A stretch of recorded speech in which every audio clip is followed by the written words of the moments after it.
Hey guys, good morning. I'm really excited. Today's like the first Sunday of the year. It's crazy though, because it feels like it should be like the 16th by now. Like it should be payday, you know? But it's crazy though. It's only the first Sunday, so I'm really excited. I'm really excited. It's really like a while back, I had really gotten to a place where literally church was like my favorite place. Still is like literally my favorite place to go to. But it was like the first time I had really like recognized that. And it's funny because I remember at the time my pastor like he had asked me, I think like where I like to go, where my favorite places are.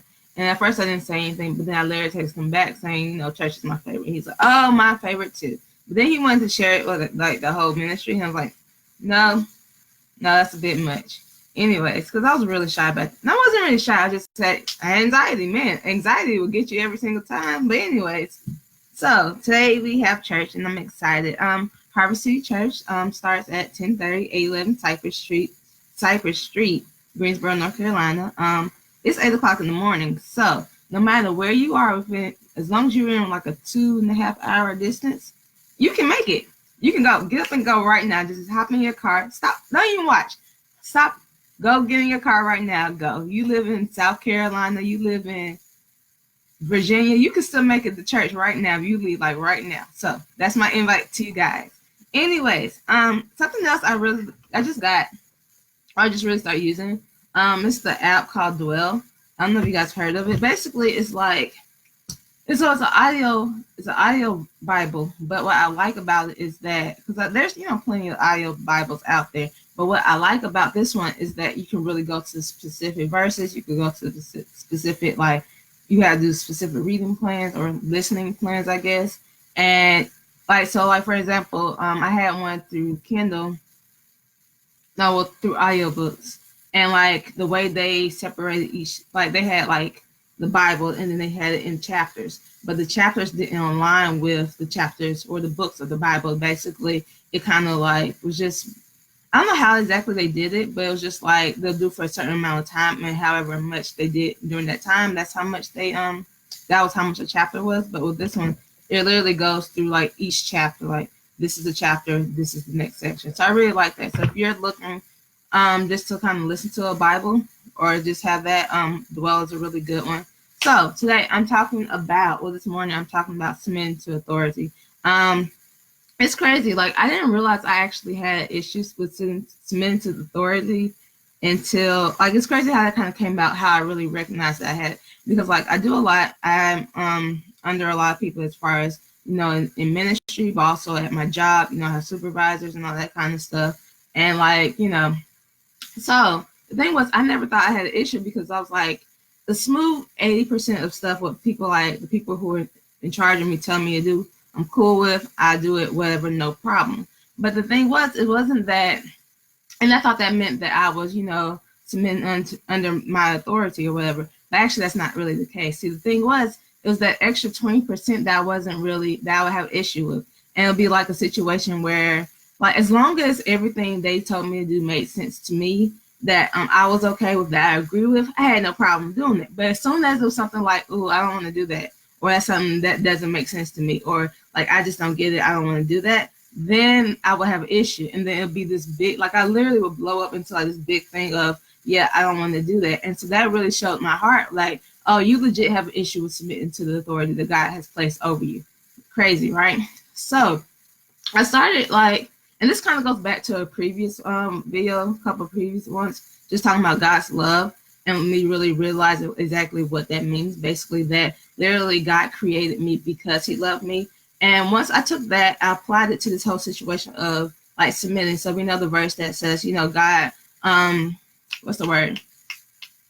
It starts with a C. I don't forgot the word, but basically, God disciplines those that he loves.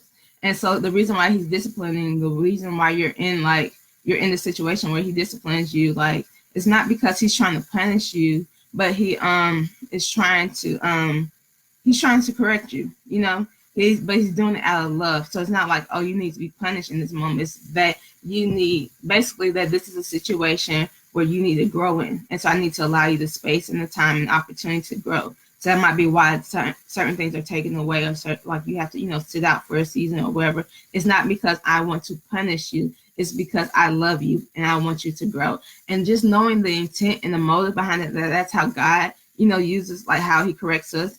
Then also applying that to my leadership. Because the thing is, and mind you, this applies to when the people who are in authority over you are in a good place, when they're not like abusing their power, like when everything's, good, but like in those situations, it's like the reason why they're doing things like, or they might have you sit out, or they might have you, not do as much or not go forth, like go further into whatever it is you could possibly be doing, is because they recognize this is an area where you need to grow. And you need to have that opportunity to grow in that area. So you might have to sit out. And it's crazy because the thing is, it's like literally the outcome of it is the exact same. Like regardless but it's like the motive behind it is what's different and what makes all the difference. So literally at first I was looking at these situations as, oh, I'm being punished, I'm in trouble. And it's like really coming from a place of like really like a spiritual orphan, where you feel like everything that God does or the people in authority does is out of punishment, not realizing no, all the motives behind all of these things is actually God's love, and the love they have for you as a person, and the love that because they love me, they want me to grow, they want me to be better, they want me to do more and do better. And so just changing that one thought in my mind has literally transformed how I saw or how I see authority. Now it's just like, okay, you know what? There's no fear there, because there's literally be times where I wouldn't speak up, I wouldn't ask questions, I wouldn't say anything about a particular thing or in a situation, because I was afraid that, oh, if I say the wrong thing, I'm going to get in trouble. I'm going to have to sit out or not be able to do something, or that's going to stop me where I am right now and won't be able to go like beyond this point or whatever.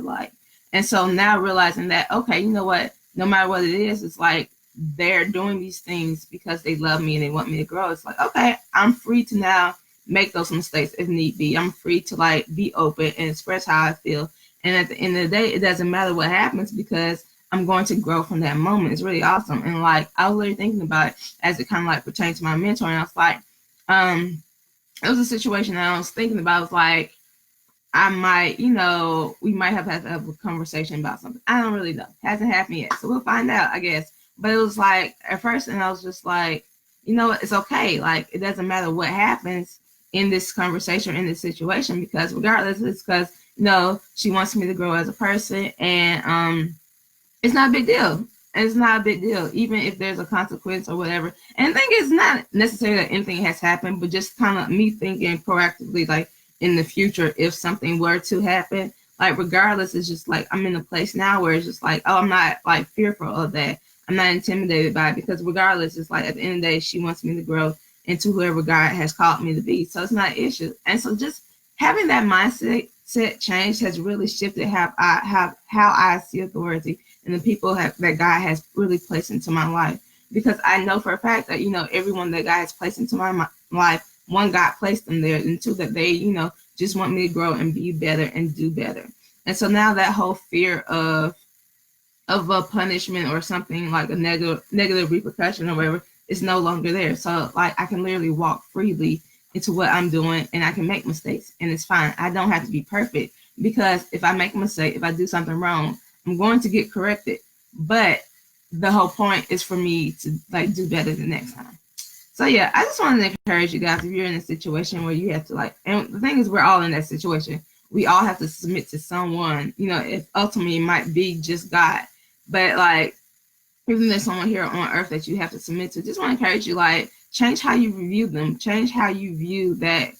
Instead of viewing it as a punishment, view it as an opportunity to grow. I promise it will change how you operate, and it's so freeing. So that's it. I have to get ready for church, and I'm excited to be there. So yeah, again, you can come to my church. If you're even 2 hours away, you can still make it if you leave right now. So I hope to see y'all there. All right, bye.